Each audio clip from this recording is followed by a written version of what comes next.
రాష్ట్ర రాజధానిగా అమరావతికి చట్టబద్ధత కల్పించే బిల్లుకు రాజ్యసభలోనూ ఆమోదం పొందడం సువర్ణ అధ్యాయమని కూటమి నాయకులు అన్నారు.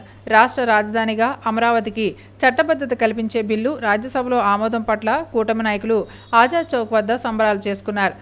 రాజధానిగా అమరావతి బిల్లు ఆమోదంతో రాష్ట్ర ప్రతిష్ట పెరిగిందని కడియం మండల పరిషత్ అధ్యక్షులు వెలుగుబంటి ప్రసాద్ అన్నారు. అమరావతి బిల్లు ఆమోదంతో కడియంలో పలువురు సంబరాలు చేశారు.